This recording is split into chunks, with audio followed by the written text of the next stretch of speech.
Since 2002, we've been wondering why Spider-Man's #1 enemy hasn't been featured in any movie so far. That movie is happening soon, and we think it might uncover a possibility for creating the Sinister Six. After painful negotiations between Marvel and Sony, we finally get to see Kraven the Hunter on the big screen.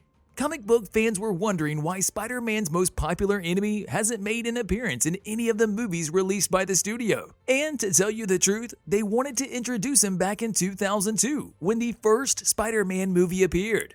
But they changed their mind. Well, over 2 years later, we will finally get what we've been asking for. The movie has officially ended filming after starting in early February of this year. They filmed the entire thing on location in Iceland. Then, the cast and crew moved to England, where filming finished in May. So, if filming is finished, why did they have to postpone the first release date, January 13th, 2023? First, that probably had something to do with the flop of Morbius. And second, it was probably smart to give fans a little more familiar with the movie and cast, since we barely knew anything about them. Speaking of which, who will be playing in Kraven the Hunter, set to hit theaters on October 6, 2023? The leading role was given to Aaron Taylor Johnson, who is in love with Kraven. He said that Kraven is an animal lover and a protector of the natural world. He's a very, very cool character. Levi Miller, on the other hand, will be playing young Kraven. Ariana DeBose will take on the role of Calypso, while Christopher Abbott will play L'Etranger, or The Stranger. Russell Crowe appeared on the set of the movie, although in an undisclosed role. We think he will be playing Kraven's abusive father. Alessandra Nivola and Murat Seven will also be joining the cast, but their roles remain undisclosed, just like Crowe's. How can we talk about the plot of Kraven the Hunter without first talking about who he is and what he does? Kraven is a supervillain. He is of Russian descent, as his original name is Sergei Kravinoff. He is a master hunter and a master tracker. No foe is too big for him, and the only reason he is hunting down Spider-Man is for the thrill of it. He is super intelligent and has never been defeated by Peter Parker in the comics. He was first introduced to Marvel Comics in August of 1964 in The Amazing Spider-Man, issue number 15. In the comics, he is depicted as a son of a rich and prominent Russian family from Volgograd, Stalingrad, and then moved to St. Petersburg. Sergei also has a half-brother by the name of Dmitry Smartykov. Dmitry is the illegitimate son, and he is a servant of the family. Sonya, the mother, doesn't know who the father is. We should tell you that Sergei's father was not a kind man. He was rich, but he was an angry drunkard who beat and tormented Sergei. Sergei, in turn, beat and tormented his brother.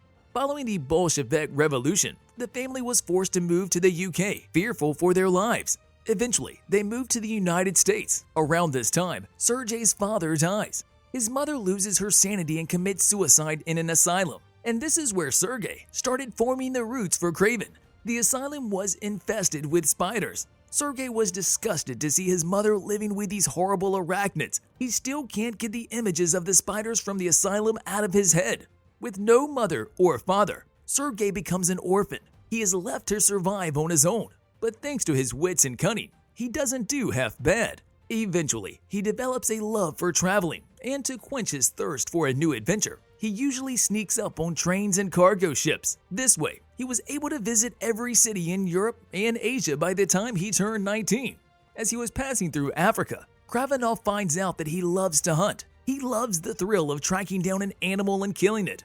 No prey is too hard for him to take down. Eventually, during this time, he took the last name Kravinoff, shortened it, anglicized it to Kraven. By the time he became an adult, Kraven made a name for himself as a world-class big game hunter. He made a secret deal with Smartykov and started exporting ivory and animal skins. The wealthy people are paying big money for these gifts, so Kraven becomes vastly rich himself. But he doesn't care about the money. The only thing he cares about is hunting. During his 10-year stay in Africa, he decides to potion from a witch doctor in the Belgian Congo. He learns to make the potion himself, and he drinks it regularly. This strange concoction of herbs and spices is the reason he has become a superhuman hunter, and he stops at nothing when he has to take down his prey. His enhanced strength allows him to lift 2 tons off the ground. He can sprint at a speed of 60 miles per hour and can cross 20 feet with a standing broad jump. On top of that, the potion slowed down the aging process, so he kept his vitality and youth for extended periods. As a hunter, he learned to use everything from blow darts to axes, whips, and spears, and make intricate traps for his prey.